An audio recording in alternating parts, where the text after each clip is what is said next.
Hi, I'm Erica, and I hope your week is off to a fantastic start.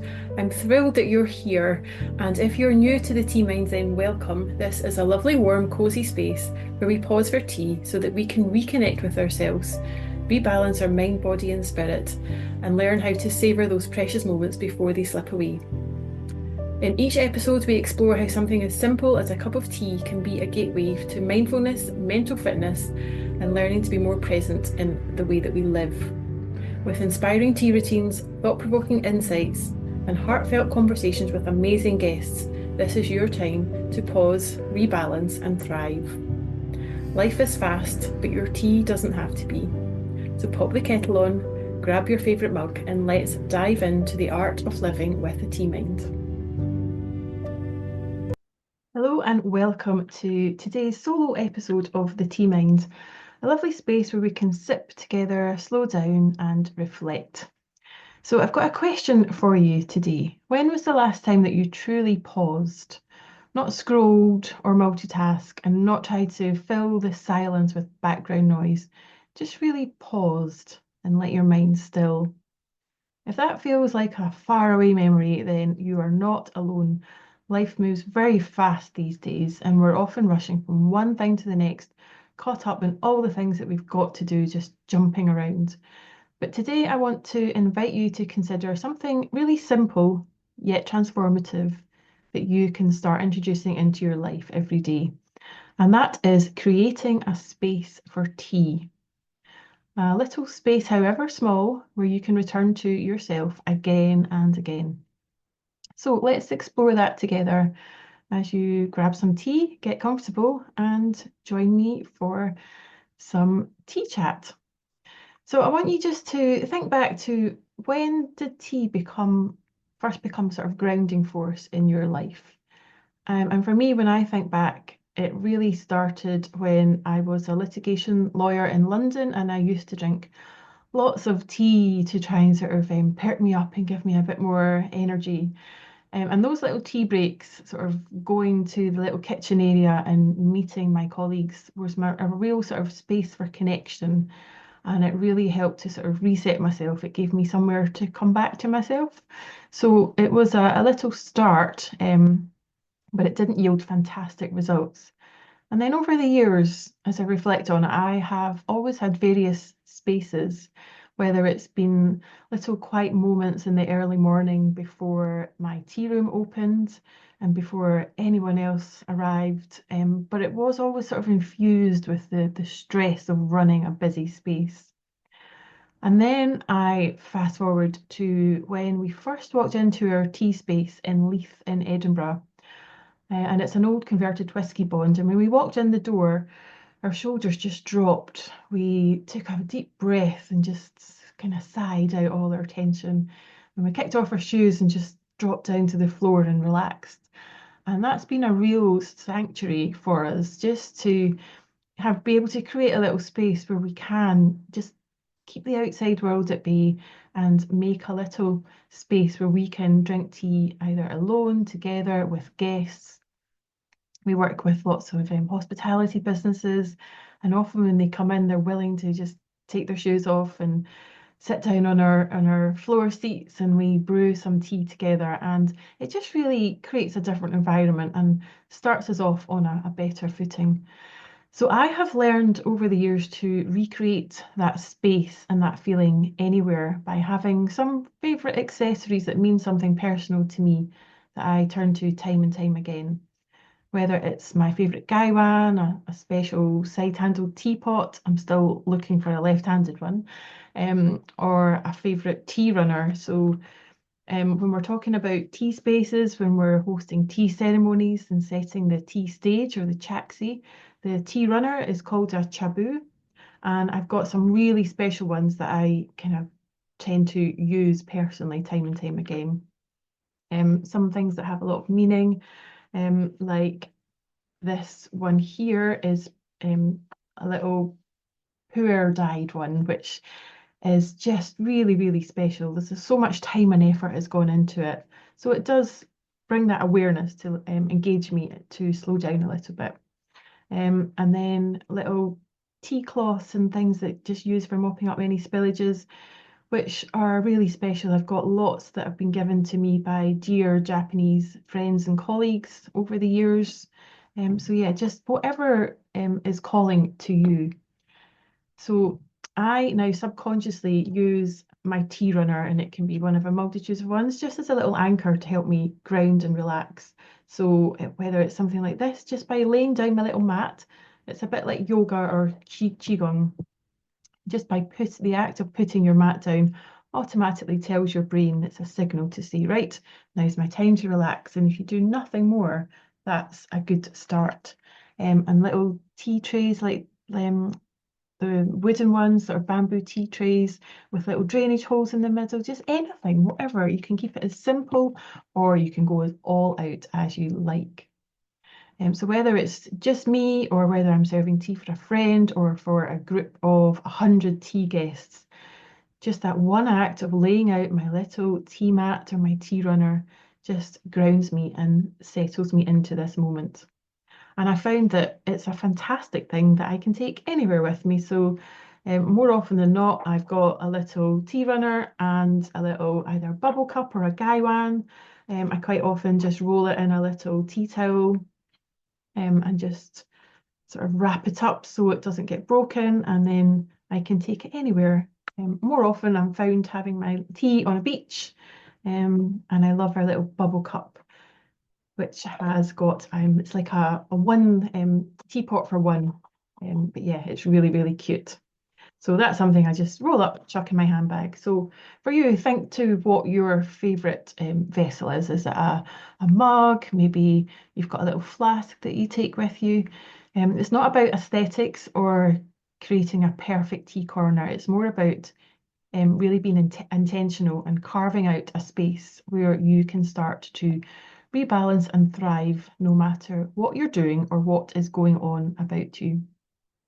And I just want to share this quote from Joseph Campbell. And he says, at first, you might find that nothing happens there. But if you have a sacred space and use it, eventually something will happen. Your sacred space is where you find yourself again and again. And what does that really mean? Well, life is very noisy between work, social media, endless to-do lists, emails. Our minds are constantly being overstimulated, and tea just offers that little moment of refuge away from it all. If you think of it this way, a sacred space isn't about luxury, it's about sanctuary. It's a space where you can pause and start to let your mind settle, even if it's just for the 3 minutes or so while you're waiting for your tea to brew. And the beautiful thing is you can create it absolutely anywhere, whether it's a chair by the window, a cushion on the floor, or a little nook in your garden, even the corner of your desk at work. It doesn't need to be grand, it just needs to be yours. So just take a moment now to reflect on a space that you could create a little sanctuary of your own, and then perhaps how you could create your own portable one. So let's think, how do you go about creating that tea space? So this chaxi, this tea stage, is much more than an arrangement. It's more an expression of mindfulness, balance, and harmony. And it's got three real foundations. The first one is practical. You want to have it quite functional and efficient in making tea preparation. So making sure you've got everything to hand. If you've got hot water or a flask filled with hot water to hand, if you've got your tea that you've chosen to brew, any equipment you need, whether it's an infuser or a teapot or your favorite mug. And then aesthetic. So that's really all about creating beauty to enhance the experience. So depending on what season you're brewing your tea in, is there something to represent that? Maybe from your walk or your garden, a little flower, or I love picking up little shells or stones on my beach walks. And then the third foundation is spiritual. And by that, I simply mean a mindful and meditative, sort of mindful practice. And these foundations really grow from one another. They're interwoven rather than separate. And if you're making tea, you're creating some form of chaxi or tea stage, whether you're aware of it or not. So even if you're simply just popping your mug on your desk, or if you're creating a carefully elaborate stage, you are involved in the art of chaxi. So the more that we get intentional and consider our tea space, the more we realize that intentionality transforms routine into ritual. And every element in a tea space holds meaning. Like all aspects of life, tea is interconnected. So now I've got 4 simple steps for you to help make this space your own. First of all is choosing that spot. So have you thought of somewhere now, maybe around your home or your workspace, somewhere that you could create a little tea haven just for yourself? Somewhere that you can sit undisturbed, even just for a few moments. Perhaps it's your kitchen table or a chair in the sun, or maybe just in your bed with a lovely warm mug. And the key to it is consistency, having something consistent about it. When you return to the same space for tea, it becomes a gentle reminder to pause. Then the second step, which is really important, is to clear your clutter. So with tea, we start with space in mind. So you add rather than take away. So if you just clear a space and then intentionally add things into it, much like your mind, it will help to just keep everything calm. And it helps to, yeah, just unclutter your headspace. So just take a few moments to tidy up and clear things, um, whether it's just cleaning your table or making sure everything's nice and clean before you start. Not about perfection, it's about creating that safe, calm space. And then number 3 is all about engaging your senses, sorry. So whether that's visually, so looking at the tea that you're brewing. Today I'm going to be brewing a GABA oolong tea, which oolong teas are one of my favourite for just sitting with and re-steeping teas time and time again because they can take a number of brews. And this GABA oolong is from Nantou in Taiwan. And it's GABA amino butyric acid, which is known for its calming and balancing properties. So it's sort of fermented in oxygen-free conditions. So yeah, it's a really good one. I love savouring this one for a few moments. So just look at using all your senses. So visually, first of all, look at all your colour choices and just pay attention to what season you're in as well and what kind of teapot or mug or however you're brewing your tea. Look at the natural materials, the simple yet elegant arrangements, and then sound. Maybe play some soft music or just really pay attention to the sounds of your kettle boiling or any nature sounds that you can hear. And then it's always nice to consider scent. So obviously you've got the scent from your tea as well, but perhaps you could also light a candle or burn some incense. Me and matches spectacularly failing again. I'm just going to light my little tea space as we go along. And then touch as well, another one to pay attention to.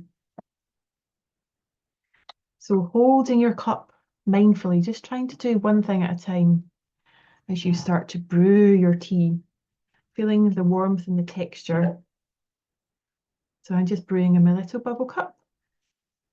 And this whole ritual of tea is step number 4, choosing your tea with intention, whether it's a lovely grounding black tea or a nice sort of earthy rebalancing oolong tea, or something soothing like chamomile or peppermint, a sort of herbal infusion. And as you pour, just watching the steam rise and the leaves unfurl, just paying attention to your breath as the colour starts to deepen. And then as you take your first sip, just sip it slowly and pay attention to how it travels down, feeling the warmth move through you. And just really notice what it feels like to pause and pay attention to your breath and take a few moments out of life just for you. So just to recap then, that's the 4 simple steps: is simply choosing your spot, clearing your clutter, engaging all your senses on purpose, and then mindfully creating a little ritual to drink your tea as you pause and enjoy the moment just for yourself. So you might be wondering, why does all this matter? Well, the truth is, we are not designed to be constantly switched on. Our nervous system needs moments of rest, and we all know how important meditation is, and a lot of people find it difficult to sort of create that time for meditation and to do it consistently on a daily basis. And tea meditation like this is a really simple way to get into that and to really help our nervous system to slow down. And science backs this up. So even just a few moments of mindfulness and slowing down like this lowers your stress levels, and lowers the cortisol in your body, which is the stress hormone. Stillness also increases your creativity, and some of our best ideas come in that moment of pause. And I can really testify to that. I practice meditation daily, and I do find that it just allows me to sort out all the thoughts in my head, and I don't need to do it consciously. And then quite often, if something's been bugging me or there's a closed loop on something, it will come to me in that moment of clarity when I've paused enough to slow down. So tea drinking in itself is an ancient mindfulness practices, and Buddhist monks used to use it to stay alert and present during their own meditations. And there's something really special about using the tea leaves as well, because there's so much energy and so much connection to nature and to the tea leaves themselves, and then to ourselves as we're ingesting them. So this tea space that you're creating can become an emotional anchor, a place where you can come to no matter how chaotic and how crazy life gets. You can always return to you in this safe space. So if you're ever feeling overwhelmed, just roll out your little tea mat, create a little space, which is a reminder to breathe. And if you're feeling drained and you've got no energy and washed out, just have that little moment, this little space where you can just come back to yourself and get a little bit restored. Or perhaps if you're feeling disconnected, it can be a space that can really bring you back to presence and to self. And then also a really nice thing to do with other people as well. So it's a lovely space for reset, reflection, and renewal.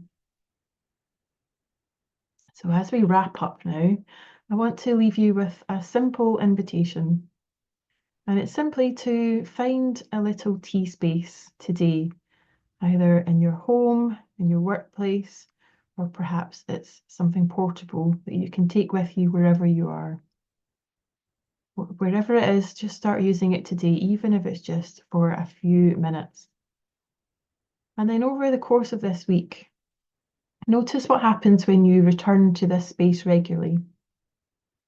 And I'd really love to hear from you. Where is your tea space? What does it look like? And how does it make you feel? Do you look forward to those little moments for tea and yourself? I'd love you to share with me on socials or send me a message. Just let me know about your tea sanctuary and how you have got on with it this week. So finally, let's take one last moment together as you hold your cup if you're brewing along. Taking a deep breath in, breathing in calm, and just breathing out any tension. And remember, you've always got your lovely tea space to return to whenever you need it. Thank you for joining me. I'll let you go and enjoy the rest of your tea today. Until next time, stay present and mindful, and of course, keep brewing. Thank you. I really hope you enjoyed this episode, and I encourage you to consider one idea that you could take forward into your own life today. If you found this useful, please share so that we can bring more people along on this Tea Mind journey with us. And just a little disclaimer to note that the content shared on the Tea Mind podcast and web pages are for informational and inspirational purposes only. and are not intended to be a substitute for professional medical advice, diagnosis, or treatment. Always seek the advice of your doctor or qualified healthcare professional with any questions that you may have regarding your health or a medical condition.